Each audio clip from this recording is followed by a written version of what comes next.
ও পাহাড়ি ঢলে চট্টগ্রামের রাঙ্গুনিয়ায় একটি সেতু ধসে পড়ায় রাঙামাটি ও বান্দরবনের মধ্যে সড়ক যোগাযোগ বন্ধ রয়েছে। বন্যা পূর্বাভাস কেন্দ্র জানিয়েছে, গত ২৪ ঘণ্টায় দেশের পূর্বাঞ্চল ও দক্ষিণ পূর্বাঞ্চলীয় চট্টগ্রাম বিভাগের হালদা, সাঙ্গু, মুহুরী ও ফেনী নদীর পানি বৃদ্ধি পেলেও মাতামুহুরী, গোমতী ও সেলোনিয়া নদীর পানি হ্রাস পেয়েছে। আগামী ২৪ ঘণ্টায় বান্দরবান, চট্টগ্রাম ও কক্সবাজারের সাঙ্গু ও মাতামুহুরী নদীর পানি ধীর গতিতে কমতে পারে। এতে নদী সংলগ্ন নিম্নাঞ্চলের বন্যা পরিস্থিতিরও ধীর গতিতে উন্নতি হওয়ার সম্ভাবনা রয়েছে। দেশের উত্তর পূর্বাঞ্চলের প্রধান দুই নদী সুরমা ও কুশিয়ারার পানি গত ২৪ ঘণ্টায় বৃদ্ধি পেয়েছে, যা আগামী ৪৮ ঘণ্টা পর্যন্ত অব্যাহত থাকতে পারে। এর ফলে সিলেট ও সুনামগঞ্জের কুশিয়ারা নদী সংলগ্ন নিম্নাঞ্চলের বন্যা পরিস্থিতি কিছুটা অবনতি হওয়ার শঙ্কা দেখা দিয়েছে। তবে আগামী ২৪ থেকে ৪৮ ঘণ্টায় ফেনী, চট্টগ্রাম, খাগড়াছড়ির মুহুরী, সেলোনিয়া ও হালদা নদীর পানি কিছু কিছু পয়েন্টে বিপদসীমার উপর দিয়ে প্রবাহিত হতে পারে। এছাড়া এই সময় লক্ষ্মীপুর ও নোয়াখালী নদী সংলগ্ন নিম্নাঞ্চলে সাময়িকভাবে প্লাবিত হওয়ার শঙ্কা রয়েছে। গত ২৪ ঘণ্টায় উত্তরাঞ্চলীয় রংপুর বিভাগের ধরলা নদীর পানি বাড়লেও তিস্তা ও দুধকুমার নদীর পানি কমেছে। তবে আগামী ২৪ থেকে ৪৮ ঘণ্টায় নীলফামারী, লালমনিরহাট, রংপুর, কুড়িগ্রাম ও গাইবান্ধার তিস্তা, ধরলা ও দুধকুমার নদীর পানি আবারও বৃদ্ধি পাওয়ার পূর্বাভাস রয়েছে।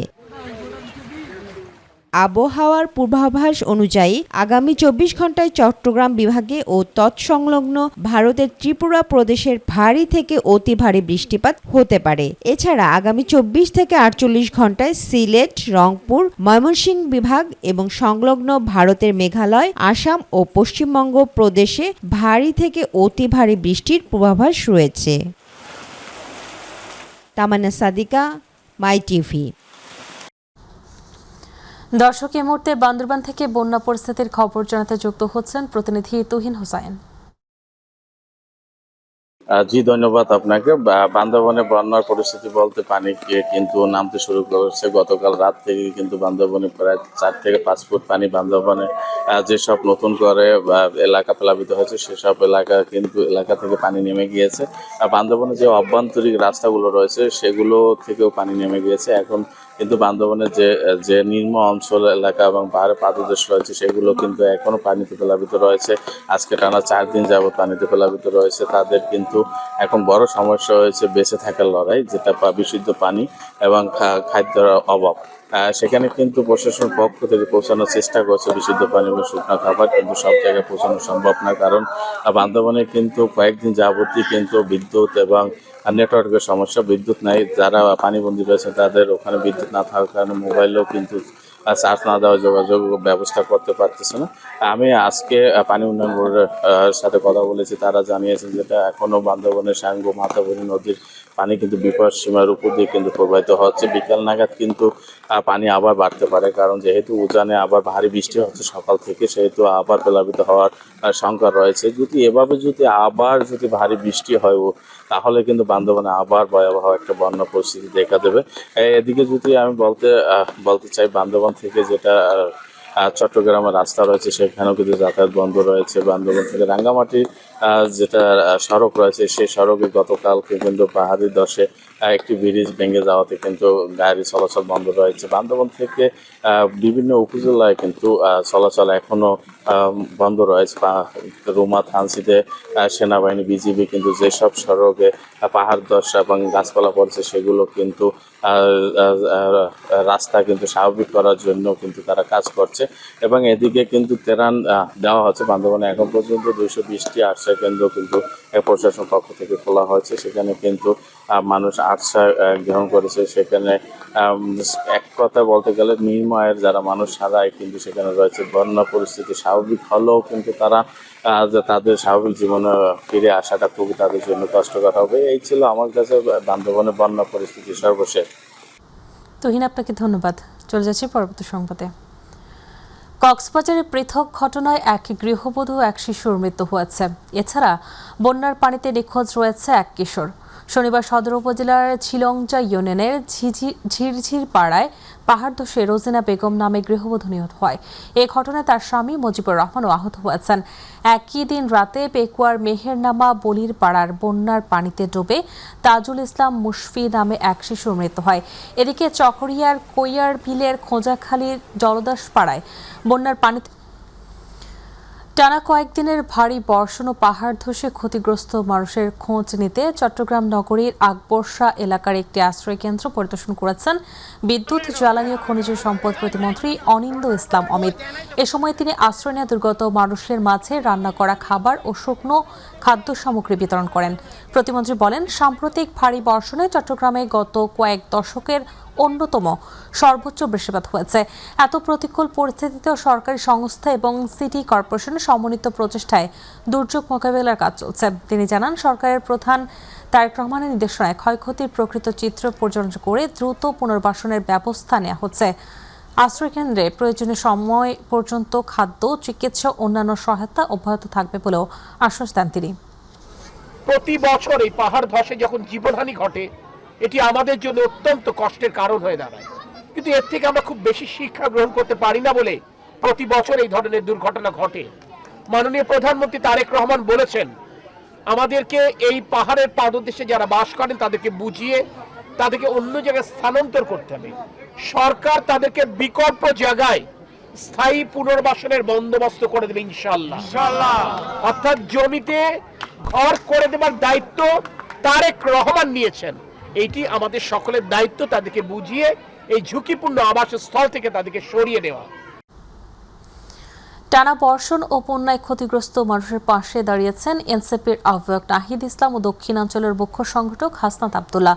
চট্টগ্রামের আনোয়ারা উপজেলায় বন্যা কবলিত বিভিন্ন এলাকা পরিদর্শন করে তারা দুর্গত মানুষদের খোঁজ খবর নেন এবং তাদের দুর্ভোগের কথা শোনেন।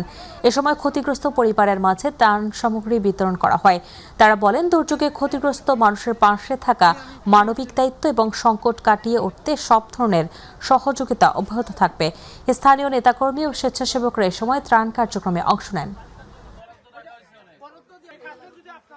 চট্টগ্রামের মানুষ আসলে খুবই কষ্টে আছেন। তারা দীর্ঘ সময় ধরে এখানে পানিবন্দী আছেন। সরকার অবহেলা হোক বা যে কারণে হোক, সরকার পারতেছে না। এখন দোষ দিয়ে লাভ নাই, মূল জিনিস হচ্ছে মানুষ কষ্ট পাচ্ছে। ফলে আমরা যদি যাদের সক্ষমতা আছে সবাই যদি এগিয়ে আসি, আমরা আশা করি দেশবাসী যদি ঐক্যবদ্ধ হয়, আমরা এই মানুষগুলোকে কিছুটা হলেও সহযোগিতা করতে পারবো, তাদের কষ্ট কিছুটা দূর করতে পারবো। আপনারা আমাদের জন্য দোয়া রাখবেন। আমরা ইনশাল্লাহ আপনাদের সাথে আবারও আমাদের যোগাযোগ হবে। সাম্প্রতিক বন্যায় ক্ষতিগ্রস্ত চট্টগ্রামের সন্দ্বীপে অসহায় ও নিম্ন আয়ের মানুষের পাশে দাঁড়িয়েছেন বিএনপির জাতীয় নির্বাহী কমিটির সদস্য মাহফুজ সুফিয়া ফাউন্ডেশনের প্রতিষ্ঠাতা মিজানুর রহমান ভূঁইয়া মিল্টন। প্রধানমন্ত্রী তারেক রহমানের নির্দেশনা বাস্তবায়নের অংশ হিসেবে ফাউন্ডেশনের উদ্যোগে উপজেলার বিভিন্ন ইউনিয়নের প্রায় শতাধিক বন্যা কবলিত পরিবারের মাঝে খাদ্য ও নিত্য প্রয়োজনীয় ত্রাণ সামগ্রী বিতরণ করা হয়। এ সময় মিজানুর রহমান ভূঁইয়া মিল্টন বলেন, দুর্যোগে মানুষের পাশে দাঁড়ানো সামাজিক ও নৈতিক দায়িত্ব। তিনি সমাজের বিত্তবান ও মানবিক মানুষদের বন্যার্তদের সহায়তায় এগিয়ে আসার আহ্বান জানান এবং জানান, মাহফুজ সুফিয়া ফাউন্ডেশন ভবিষ্যতেও শিক্ষা, স্বাস্থ্যসেবা ও দুর্যোগকালীন মানবিক কার্যক্রম অব্যাহত রাখবে।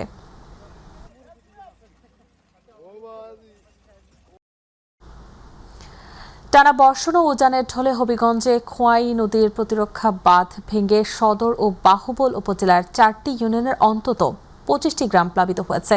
এতে প্রায় 30,000 মানুষ পানিবন্দী হয়ে পড়েছেন। বন্যায় বসতবাড়ি, ফসলি জমি, মাছের পুকুর, পোল্ট্রি খামার ও সড়কের ব্যাপক ক্ষতি হয়েছে।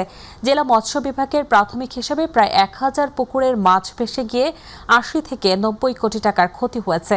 জেলা প্রশাসন আশ্রয়কেন্দ্র চালু করে ত্রাণ বিতরণ শুরু করলেও দুর্গতদের অভিযোগ, প্রয়োজনের তুলনায় সহায়তা এখনও পর্যাপ্ত নয়।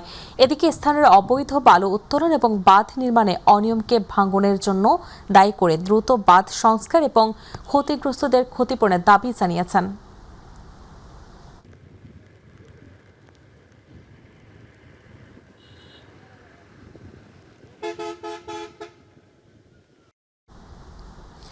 টানা বৃষ্টিতে গাজীপুরের কালিয়াকৈর পৌরসভার কয়েকটি এলাকা এবং ঢাকা-টাঙ্গাইল মহাসড়কের বিভিন্ন অংশে জলাবদ্ধতা সৃষ্টি হয়েছে।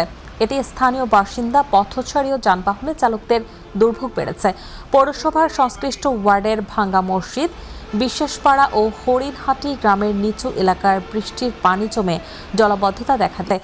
স্থানীয়দের অভিযোগ, পর্যাপ্ত ড্রেনেজ ব্যবস্থা না থাকা এবং পার্শ্ববর্তী খাল সরু হয়ে যাওয়ায় দ্রুত মকশ বিলে পানি নিষ্কাশন সম্ভব হচ্ছে না, ফলে দীর্ঘ সময় ধরে পানি জমে থাকছে। অন্যদিকে ঢাকা টাঙ্গাইল মহাসড়কের কয়েকটি অংশ বৃষ্টির পানি জমে যান চলাচলে বিঘ্ন সৃষ্টি হয়েছে।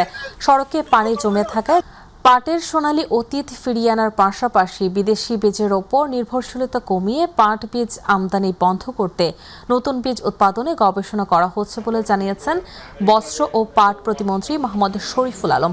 দুপুরে কিশোরগঞ্জ জেলা প্রশাসনের সম্মেলন কক্ষে অনুষ্ঠিত জেলা আইনশৃঙ্খলা সভায় অংশগ্রহণের পর অসহায় ও দুস্থ নারীদের মাঝে আর্থিক সহায়তা চেক এবং সেলাই মেশিন বিতরণ অনুষ্ঠানে প্রধান অতিথি হিসেবে যোগ দেন তিনি।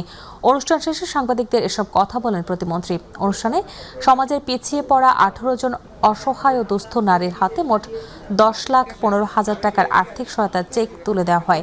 এছাড়া আত্মকর্মসংস্থান এবং স্বাবলম্বী হওয়ার লক্ষ্যে আরও 5 জন নারীর মাঝে সেলাই মেশিন বিতরণ করা হয়। দেশীয় এই যে শিল্প, পাটজাত শিল্প গড়ে উঠেছে, এই শিল্পের যে কাঁচামাল দরকার, এই কাঁচামাল আমরা ধরে রাখার জন্য আমরা উৎসাহিত করছি এবং ইতিমধ্যেই আমাদের পাটজাত শিল্প ভ্যালু অ্যাড করে আমরা এক্সপোর্ট করে অনেক ফরেন কারেন্সি আর্ন করতেছি, বিদেশি অর্থ। সেক্ষেত্রে পাটের মূল্য এবার যেমন স্থিতিশীল ছিল 5,000 টাকার উপরে, প্রায় 5,500, আগামী বছর বা সামনেও যাতে এই পাটের মূল্য কৃষকরা ন্যায্য মূল্য পায়, এই ব্যাপারে আমরা বিভিন্ন পদক্ষেপ গ্রহণ করছি। বরিশালে এইচএসসি পরীক্ষা কেন্দ্রে নকল করতে যেসব শিক্ষার্থী অভিভাবকরা মব তৈরি করেছে তাদের কাউকে ছাড় দেওয়া হবে না। সিসিটিভি ফুটেজ দেখে তাদের আইনের আওতায় আনা হবে বলে জানিয়েছেন শিক্ষামন্ত্রী ডক্টর আনম এহসানুল হক মিলন। গাজীপুর কৃষি বিশ্ববিদ্যালয়ের নবীন শিক্ষার্থীদের ওরিয়েন্টেশন অনুষ্ঠানে প্রধান অতিথির বক্তব্যে তিনি এসব কথা বলেন। এছাড়াও তিনি বলেন, বিগত সময়ে দেশের মেধাবীরা উচ্চশিক্ষার জন্য বিদেশে গিয়ে সেখানেই থেকে যেতেন। তবে বর্তমান সরকার উচ্চশিক্ষা শেষে তাদের দেশে ফিরিয়ে এনে কর্মসংস্থান এবং গবেষণার সুযোগ সৃষ্টি করছে। ভোলার একটি কলেজে সেখানে এই ঐতিহাসিকভাবে মব অ্যাটাক হয়েছে, নকল করতে দিতে হবে। প্রিন্সিপালের রুম ভেঙেছে এবং কলেজে অ্যাটাক করেছে গার্ডিয়ানরা। So this is a very dangerous news for me. 2001 থেকে 2006 পর্যন্ত আমি দায়িত্বে ছিলাম। এই ধরনের ঘটনা তখন ঘটত এবং সেটাকে আমি 100% নির্মূল করেছিলাম। তখন আমি প্রজেক্ট নিয়েছিলাম যে 6,000 টাকা করে একটি ভিডিও ক্যামেরা ভাড়া নিতে হতো। আমি প্রত্যেকটা সেন্টারে ভিডিও ক্যামেরা ভাড়া নিতাম যেগুলি ভার্নারেবল, এবং দূর থেকে রেকর্ডিং করতাম কারা মব অ্যাটাক করেছে। পরবর্তী আফটার এক্সাম আমি সকলকে পানিশমেন্ট এনেছি। নোয়াখালীর সেনবাগে বৃত্তি পরীক্ষায় উত্তীর্ণ 150 জন মেধাবী শিক্ষার্থীদের মাঝে সনদ ও পুরস্কার বিতরণ করা হয়েছে। অনুষ্ঠানে প্রধান অতিথি হিসেবে উপস্থিত ছিলেন বিএনপির চেয়ারপারসন উপদেষ্টা নোয়াখালী 1 আসনের সংসদ সদস্য জয়নুল আবেদিন ফারুক। তিনি বলেন, জনগণের ভোটে গঠিত বর্তমান সরকারকে সহযোগিতা করতে হবে এবং দলীয় বিভেদ দূর করে দেশবিরোধী ষড়যন্ত্র মোকাবিলা করতে হবে।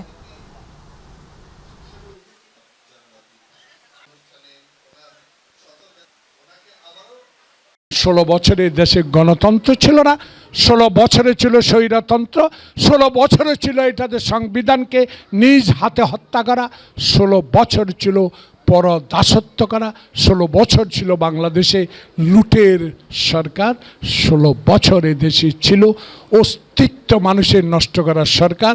শরীয়তপুর সদর উপজেলার বিনোদপুর ইউনিয়নের চটানিয়া কান্দি গ্রামের একটি সড়ক নির্মাণ কাজে অনিয়মের অভিযোগ উঠেছে। স্থানীয়দের দাবি, নিম্নমানের ইট ও নদী থেকে অবৈধভাবে উত্তোলিত ড্রেজারের বালু ব্যবহার করায় কাজ শেষ হওয়ার আগেই সড়কের বিভিন্ন অংশ ভেঙে পড়তে শুরু করেছে। এতে সরকারি অর্থের অপচয়ের পাশাপাশি সড়কটির স্থায়িত্ব নিয়েও শঙ্কা প্রকাশ করেছেন এলাকাবাসী। স্থানীয়রা দ্রুত তদন্ত করে দায়ীদের বিরুদ্ধে প্রয়োজনীয় ব্যবস্থা নেওয়ার দাবি জানিয়েছেন।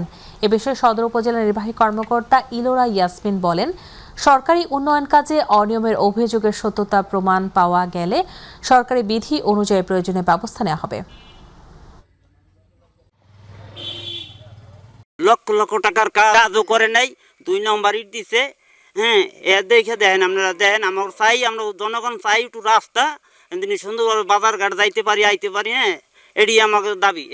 হ্যাঁ, বিএনপি সরকার যেমন এই রাস্তাটার কাজ করছে, তার মধ্যে কন্ট্রাক্টররা যেই কারচুরি করতে আছে, কোন আন্দা দিছে 1 নম্বর ইট, কোন আন্দা দিছে 2 নম্বর ইট, কোন আন্দা পাইলিং দিছে আপনার সিমেন্টের খুঁটি, কোন আন্দা দিছে বাঁশের খুঁটি।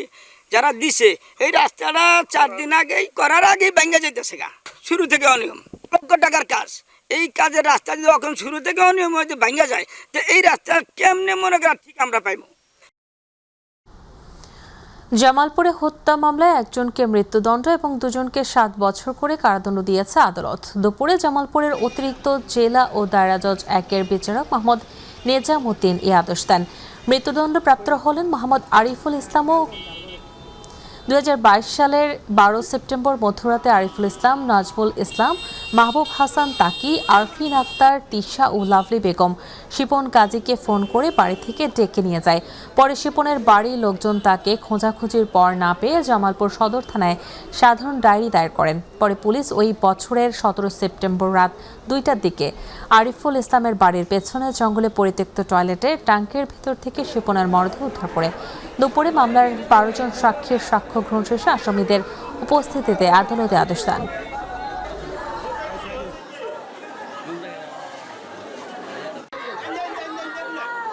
ফেনী সীমান্তে চোরাচালান বিরোধী অভিযান চালিয়ে প্রায় 1,01,79,075 টাকার মূল্যের বিপুল পরিমাণ ভারতীয় শাড়ি, 3 পিস, কসমেটিক্স, চকলেট ও বিভিন্ন প্রকার ঔষধ জব্দ করেছে ফেনী ব্যাটালিয়ন 4 বিজিবি।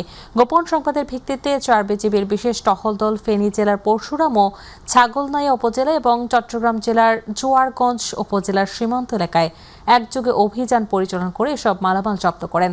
জব্দকৃত মালামালের মধ্যে রয়েছে ভারতীয় শাড়ি, 3 পিস, কসমেটিক্স সামগ্রী, চকলেট এবং বিভিন্ন প্রকার ওষুধ। জব্দকৃত পণ্যের আনুমানিক বাজার মূল্য প্রায় 1,79,075 টাকা। এ বিষয়ে ফেনী ব্যাটালিয়ন 4 বিজিবির অধিনায়ক lieutenant colonel MA Zillur Rahman বলেন, সীমান্তে নিরাপত্তা রক্ষা, পশ্চিম প্রতিরোধ, সীমান্ত হত্যা শূন্যের কোটায় রাখা, মাদকের অবৈধ পাচার ও চোরাচালান প্রতিরোধ সহ অবৈধ অনুপ্রবেশ রোধে 4 বিজিবি আভিযানিক কর্মকাণ্ড, গোয়েন্দা তৎপরতা অব্যাহত রয়েছে।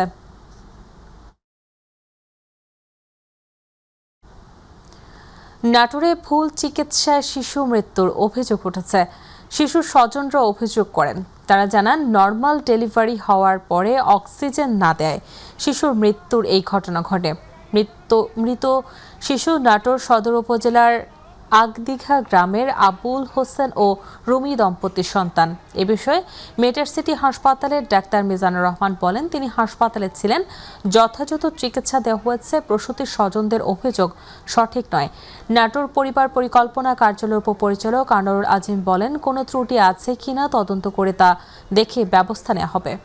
মুন্সিগঞ্জ পৌরসভার পশ্চিম দেওভোগ এলাকার জাতীয় ভোক্তা অধিকার সংরক্ষণ অধিদপ্তরের অভিযানে আপন বেকারির মালিককে 10,000 টাকা জরিমানা করা হয়েছে।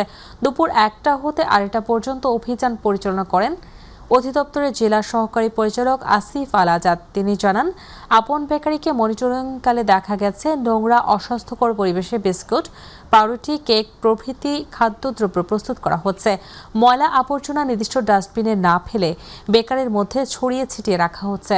ভোক্তা অধিকার আইনে বেকারিটির মালিক মোহাম্মদ জহিরুলকে 10,000 টাকা জরিমানা করা হয় এবং পরিষ্কার পরিচ্ছন্ন পরিবেশে স্বাস্থ্যসম্মত প্রক্রিয়ায় খাদ্যদ্রব্য প্রস্তুত করার নির্দেশ দেওয়া হয়।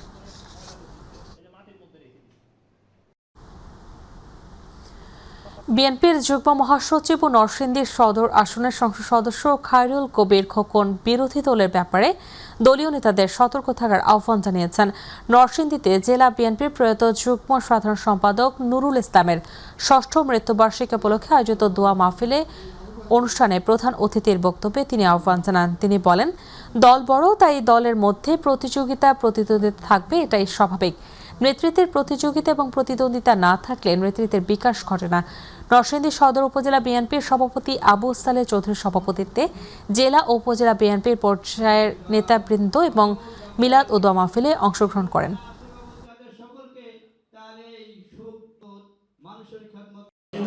আমাদের পতিত স্বৈরাচাররা যেন আবার মাথাচাড়া দিয়ে উঠতে না পারে। তাদের সাথে যারা আছে সেই দলগুলি, যারা এখন নতুন আমাদের বিরোধী দল আছে, সেই বিরোধী দল তাদের ব্যাপারে আমাদের সতর্ক থাকতে হবে।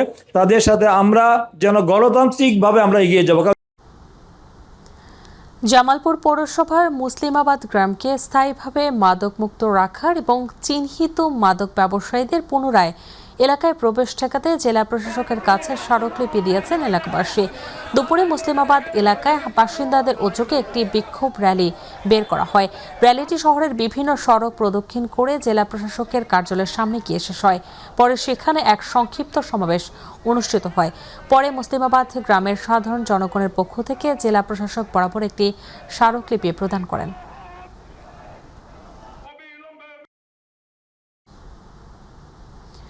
নওগাঁ জেলা আইনশৃঙ্খলা কমিটির মাসিক সভা অনুষ্ঠিত হয়েছে। সকাল 11টায় জেলা প্রশাসকের সম্মেলন কক্ষে জেলা প্রশাসকের আয়োজনে এ সভা অনুষ্ঠিত হয়। জেলা প্রশাসক মোহাম্মদ সাইফুল ইসলামের সভাপতিত্বে সভায় উপস্থিত ছিলেন জেলা পুলিশ সুপার মোহাম্মদ তারিকুল ইসলাম, স্থানীয় সরকার বিভাগের উপপরিচালক TMA Mumin, civil surgeon doctor Mohammad Aminul Islam সহ জেলা প্রশাসনের বিভিন্ন দপ্তরের কর্মকর্তারা উপস্থিত ছিলেন।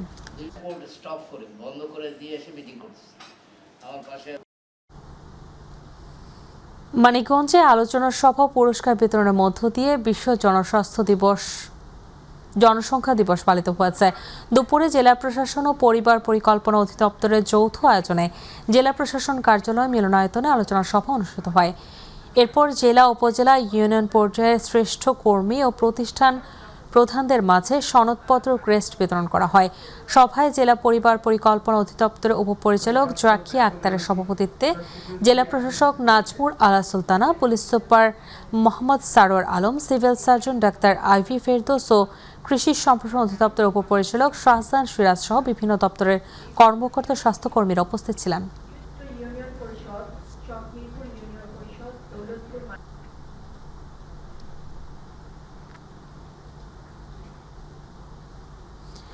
টাঙ্গাইলের ঘাটালে বিশ্ব জনসংখ্যা দিবস পালিত হয়েছে।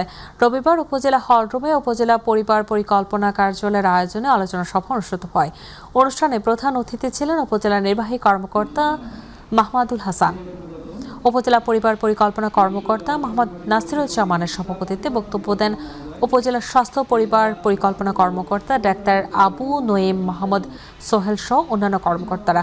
আলোচনা শেষে বিভিন্ন ক্ষেত্রে বিশেষ অবদান রাখায় 6 জনকে ক্রেস্ট ও সনদপত্র প্রদান করা হয়।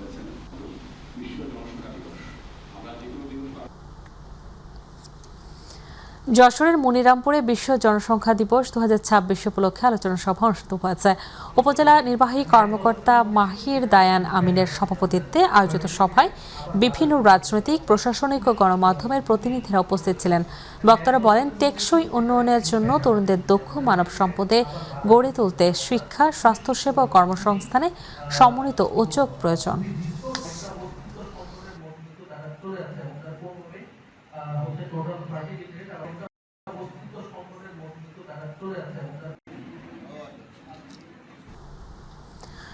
মাদারীপুরের রাজৈর উপজেলার কবিরাজপুর ইউনিয়নের নীলমবাড়ি এলাকায় অবৈধ বালুমহল পরিচালনা এবং ফসলি জমি নষ্টের প্রতিবাদে মানববন্ধন অনুষ্ঠিত হয়েছে।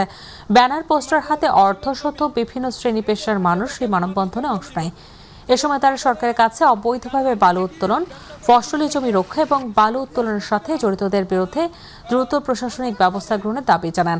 মানববন্ধনে সভাপতিত্ব করেন কবিরাজপুর ইউনিয়ন যুবদলের সেক্রেটারি আফজাল হোসেন।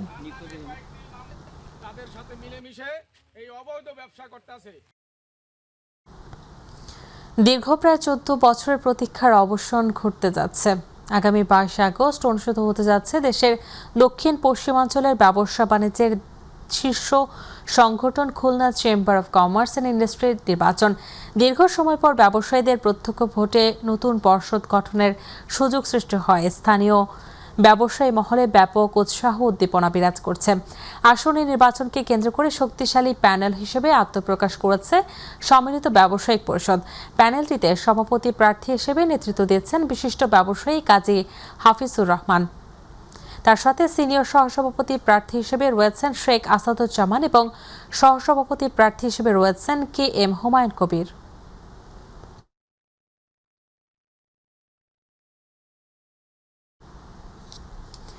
রাজবাড়ীর গোয়ালন্দে জলবায়ু পরিবর্তন নিয়ে সচেতনতা সৃষ্টির লক্ষ্যে বৃক্ষরোপণ র্যালি ও বৃক্ষের চারা বিতরণ অনুষ্ঠিত হয়েছে। শনিবার আব্দুল হালিমিয়া কলেজ প্রাঙ্গণে ঢাকা অঞ্চলের মাধ্যমিক ও উচ্চশিক্ষা পরিচালক প্রফেসর ফকির মোহাম্মদ নুরুজ্জামানের সভাপতিত্বে প্রধান অতিথি ছিলেন জেলা প্রশাসক আফরোজা পারভিন এবং উপজেলা নির্বাহী অফিসার সাথী দাস সহ অন্যান্যরা উপস্থিত ছিলেন।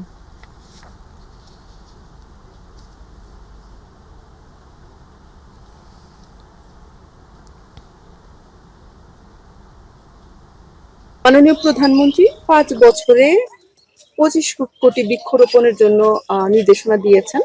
সেই প্রেক্ষিতে আমরা সকল উপজেলা নির্বাহী অফিসার, সকল শিক্ষা প্রতিষ্ঠান এবং আমরা ব্যক্তিগত পর্যায়ে সকলকে আহ্বান জানাচ্ছি বৃক্ষরোপণের জন্য। জলবায়ু পরিবর্তনের যে সমস্যাগুলো আছে এই সমস্যাগুলো মোকাবেলায় বৃক্ষরোপণের গুরুত্ব অপরিসীম।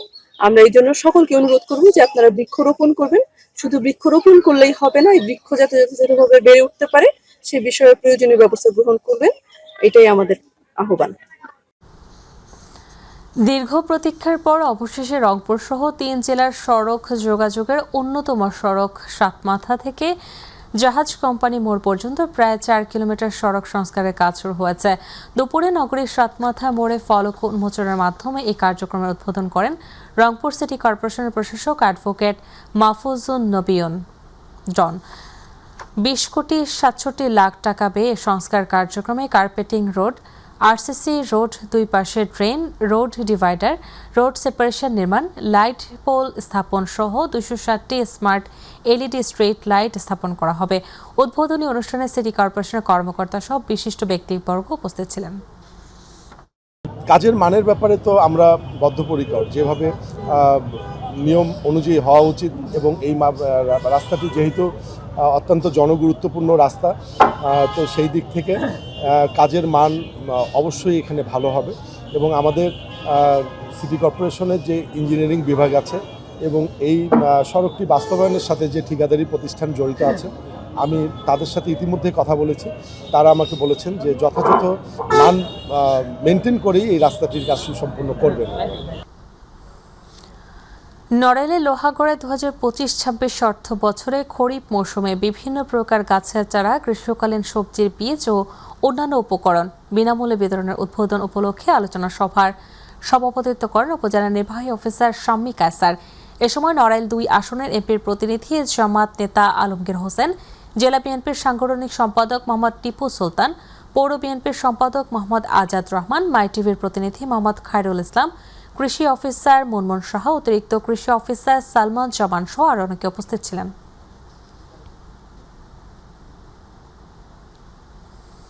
নৌপথে চাঁদাবাজির প্রতিবাদে মানববন্ধন ও বিক্ষোভ করেছে ব্রাহ্মণবাড়িয়া কিশোরগঞ্জ নৌ পরিবহন ঐক্য পরিষদ। সরাইল উপজেলার অরু আইল সিএনজি স্টেশন এলাকায় আয়োজিত মানববন্ধনে নৌযান মালিক, শ্রমিক সহ বিভিন্ন শ্রেণী পেশার মানুষ অংশগ্রহণ করেন।